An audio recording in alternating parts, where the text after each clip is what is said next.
You made it to President of the United States. Good on you. However, you made it to that particular position. It's not necessarily easy. Our elections are rather difficult. After all, they take place over the course of like 2 years. So, however you did it, good on you. Now, no president wants to be ripped out of their seat in 4 years. Most presidents want to be able to remain the 4 years because no one wants to get that firm no from the American population after you've been in office for 4 years. Now, in Donald Trump's case, he believed that if the economy was working, regardless of some of the things that he may say that may be off the wall, that ultimately the economy working in and of itself was an argument to keep him doing the job. Well, what's changed is that COVID-19 has taken 160,000 people off the face of this earth, and a public that would have given the Donald Trump the benefit of the doubt and would have even potentially have given him a pass on the economic frontier if they believed that he was working in the best interest of dealing with the virus. But that's not what it appears. I mean, the public has basically viewed Trump as taking actions that are necessary to protect the owner class, the one percenters, and people who are elderly, people who might be white or in the Midwest, these places that Donald Trump thought he was going to do extremely well in. Well, once those people saw that and that their lives didn't necessarily matter all that much to Donald Trump, you could understand that there would be a bit of trepidation in giving full-throated support to somebody like that. And that's indeed what has been happening. Full-throated support for Donald Trump has been waning. Now, whether it continues to wane like this is unclear, but the economy has taken a hit. You have race, I don't want to call them riots, but definitely protests. And on top of that, you have people being kicked out of their homes or basically going broke. You have this strange situation that in the richest country on the face of this earth, people don't have access to the things that they need. Now, I've argued that poverty is contrived, that it is basically something that we allow. The United States was able, during the Second World War, to build up our own armaments, supply weapons to the Soviet Union and to Britain and to France as it went after the Nazis. And this is on top of putting a whole another military fleet on the other end of the globe against Japan. Don't tell me that we don't have the capabilities. Yes, if you tomorrow came out and said that Medicare for all is the law of the land, free college and tuition, we're going to get rid of student loans and the amount of money that those people spent for those student loans, right off the bat, then at the very least, two areas that are dramatically expensive are now removed off of the table that an individual would have to deal with on their own as this kind of regressive tax. You can go with several of these policies that would dramatically benefit the population, especially if that population is considered to be poor. Before COVID-19 hit, 42% of the population lived off of $18,000 or less a year. That doesn't even touch the people who are close to that number, which is also real, desperate poverty. That number is artificially low. That number should be much higher than what that number is in order to deal with the real, tangible realities of poverty. This is not impossible. And even though people might want to make the argument that inequality is something that's just part of nature, that some people are more attractive than others, some people are taller than others. Yeah, all sorts of things are built in nature. By the same token, we as human beings also take it upon ourselves to exceed those things. We didn't stay with slavery. We got rid of that. We didn't stay with Roman gladiators chopping each other's heads off in combat. We got rid of that. I'm making the point that your society does change. Your society does evolve. And we are at a point where we need to do the same. We're in the middle of a pandemic. Donald Trump knows he has difficulties. He, if he has any chance of winning this race, has to deal with the economic realities and the healthcare realities of the population itself. Now, the Republicans in Congress, Mitch McConnell has said about 30% aren't going to vote for anything, meaning it doesn't matter what we come up with, a large percentage of us are not going to vote at all. So he is going to need Democratic support to get anything passed. Now, Trump and whatever red lines he had initially have basically faded away, because what Trump understands is that if the economy continues to take this massive hit. And he continues to get blamed for COVID-19. And if the media continues to run with the stories about COVID-19 and the economic devastation, the people who are losing their homes and whatnot, Trump will lose. He will lose handedly. It's the reason why Joe Biden has been expanding into the other areas like Texas and whatnot, because he understands that in the same way Republicans were lusting after Pennsylvania, Democrats have been lusting after Texas, especially with the notion that it's moving into more of a Hispanic or along a Hispanic stronghold. Trump, in trying to reconcile this, has done something or said something that is astonishing. Now, like I said, I've made the argument that poverty is contrived, that inequality in and of itself is contrived.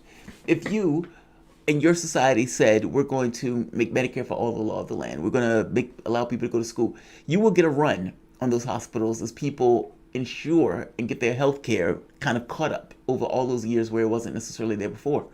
You may even get a run on the colleges and universities with a large number of people going to those schools. The catch is, you should want a healthy society. You should want an educated society. And despite whatever that initial run is, the initial run will give way to a certain amount of normality when your society gets accustomed to having those people who can go to school to the degree that they want, or for that matter, get health care to the degree that they want. Those are just two policies. And those policies would be dramatic in alleviating a lot of the poverty of our world. Donald Trump has basically started to argue that if Congress doesn't come back with some kind of deal, that he himself will take executive actions or executive orders in order to deal with the issue of poverty, meaning the $600 unemployment insurance that people were getting, that modest amount, or for that matter, evictions. Now, I have no idea what policy Donald Trump could come up with in order to deal with evictions or the other issues. I don't even know if Donald Trump has the power and if it's even legal for him to come up with an executive order to deal with something so specific as evictions, or for that matter, making sure people have the ends to balance their budgets. Maybe he creates the $20 trillion coin that he just sits there and lets the public pull off. I don't know what Donald Trump does. I don't even know. This might just be a threat in order to try to motivate Democrats to be more open to the policy position that the Republicans have, which is basically an underwhelming 1 million plan that doesn't necessarily deal with the real material realities of the population as they go through with this crisis. If you were sitting at home, or if your kid came home to an eviction notice on the door, what does it make you feel like? Beyond what it makes you feel like, what does it feel like to not be able to pay your rent this month? 30% of the population wasn't able to pay their rent in July. You had another 30 million people who were food insecure over the course of the last week. That's with the $600 extra, and that's with the home benefits. I'm going to show you something that the Trump administration, if they're indeed making this argument, then poverty should be eliminated. And the next administration that goes in should use that as their main thrust and their main item: elimination of poverty. It's not impossible by any stretch of the imagination. It just takes a certain degree of intentionality and coordination to do so. A very few number of policies would do it. The thing is, for Donald Trump to be making this basic argument that he can use executive orders to deal with the issues of the people being kicked out of their homes, or for that matter, to make sure people get extra cash, then what stops you from using that to deal with either the poverty in general? Meaning, if you have the ability to basically use executive orders to get rid of either poverty, or deal with people's eviction issues, or deal with people's healthcare issues, then why haven't you done it? Why haven't you done it up to this point? Quantify how horrible and horrific it is to rip somebody out of their home and throw them into the middle of the street, let alone in the middle of a pandemic. And you have, if you are indeed making this argument now, that would mean that the previous presidents also had the authority to get rid of poverty. And the current president that's in office right now also has that authority. That's assuming he actually has it. I mean, Donald Trump, again, this might be boisterousness, and this might just be a certain brinksmanship in trying to push these guys to pass his policies. But the interesting point is whether it's true or not, he's basically making the argument. And the argument will have to be contested. And oftentimes it takes forever for those things to flow through the court process while the policy is being implemented. So whether or not Donald Trump has the explicit power to do this is almost secondary to the fact that Donald Trump could still do it. And it would be hellish to try to stop him as he goes about doing it, as he goes through the kind of legal maneuvers. I'm going to show you Trump's guy, Mark Meadows, chief of staff for the White House. And I want you to hear the argument that he's making, because this argument is indeed mind-blowing. Welcome to the Soapbox.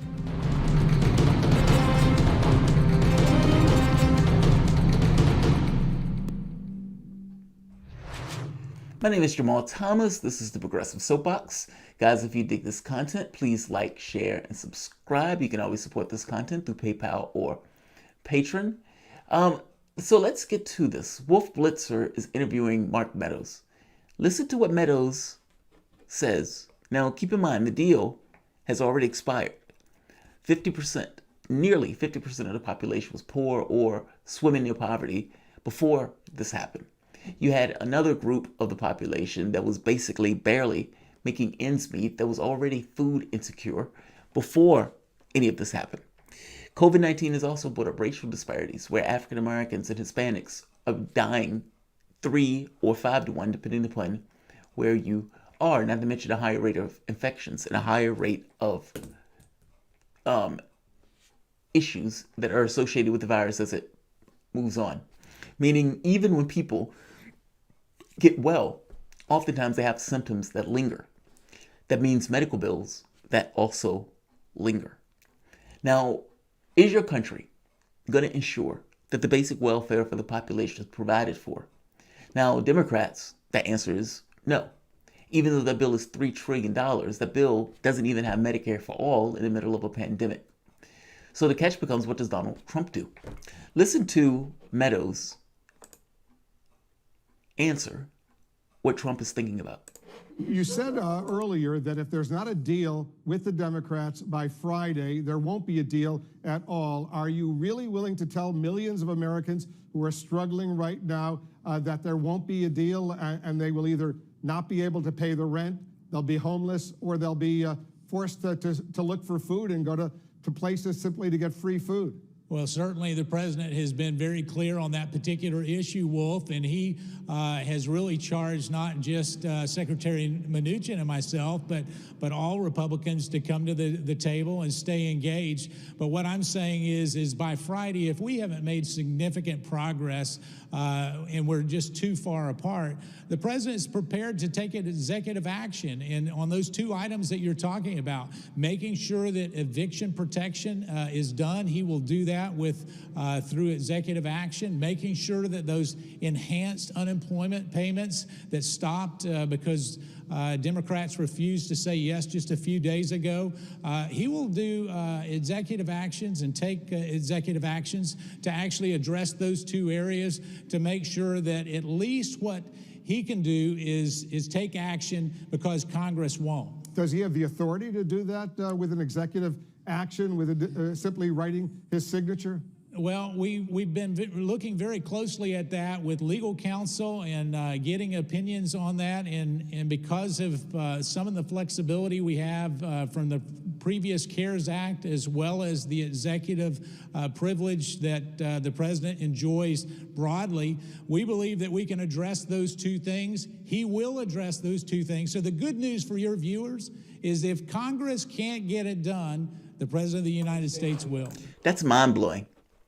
Again, Donald Trump, for that to be true, would mean that Donald Trump and every president had the ability and the power to basically declare poverty as a national emergency. That guy is living out there on the street. That person is living out there on the street. That kid who we're raising up into our particular communities are being alienated from the larger society as a whole. And their ability to think has been curtailed. The imagination has been curtailed. And the traits and the attributes that they learn, in some cases, get those kids to be in a mindset of their community that may not necessarily be on the up and up, meaning maybe somewhat of a violent area. I'm making the point that if this is indeed true, the fact that you have all of these people that are ill before COVID-19 hit, the number of people that were dying because of the hospital bills that they didn't necessarily want to get, so they didn't go to the hospital, the people who curtail their education because they needed money to get from point A to point B as opposed to being able to get their doctorate or their master's to the fullest extent of their educational opportunities. If indeed Trump has this power, and if indeed the previous presidents has the power to declare poverty a national emergency and to get rid of poverty, then there is literally zero excuse for poverty to exist in this country, let alone this world. Do we have the technological capability to ensure that everyone has a house, to ensure that everyone has food to eat, and to ensure that people have decent jobs where they can basically have some agency in regards to what they do in their life? Yeah, we have the capability of doing it. Then why don't we do it?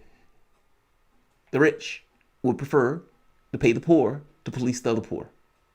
And the notion of attending to the needs of the population is just not something that our political space for the last 50 years have done, have been accustomed to doing.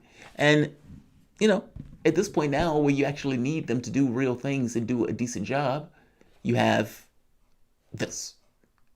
The public, desperate.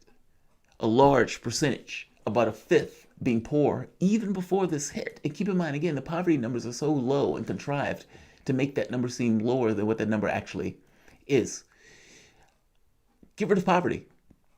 If you want to deal with the issue of crime, if you want to deal with the issue of drug abuse or diseases of despair, if you want to deal with some of the issues of the marriages that are being broken up or kids that are growing up alienated from the larger community and society as a whole, if you want to deal with those things in real material terms, deal with the issue of poverty. It will take less than $1 trillion to try to get rid of poverty, or I think it's a little bit more than $1 trillion. But the amount that we spent on the last bill alone should have been in and of itself enough to get rid of poverty in the country. We choose not to. And I'm saying that choice needs to change. You're in the middle of a pandemic. 160,000 people dead. Millions infected. That is going to mean medical bills. That's going to mean people getting less than what they were making before they got sick in many cases. That's going to mean some people, or the breadwinner in the family, dying, putting those people in more poverty.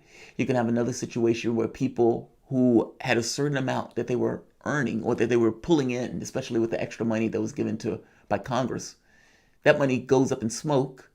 And now a large percentage of that, meaning sometimes in some cases 50 to 75% of the money, is no longer there to be spent on items that are necessary, like food, clothing, medicine, etc. I kind of hope the Democrats don't do anything. Or for that matter, they can't get a deal, because I am extraordinarily curious about what Trump does with this executive order. And again, the whole point of this order is to basically neuter the Democratic Party in regards to what they have as leverage. Donald Trump knows that the longer this goes on and the more desperate people get, the worse this will seem on his presidency. So from his standpoint, he understands that Democrats don't necessarily have a strong impetus to negotiate on this issue, which is the reason why they've taken somewhat of a hard line of saying our bill is $3 trillion. You either meet us or you don't. We'll stand right here while you think. So Trump is trying to basically get rid of that bargaining chip, to get rid of that leverage by undermining that leverage, by putting his bill out to basically put an executive order to deal with some of the trauma that's taking place right now.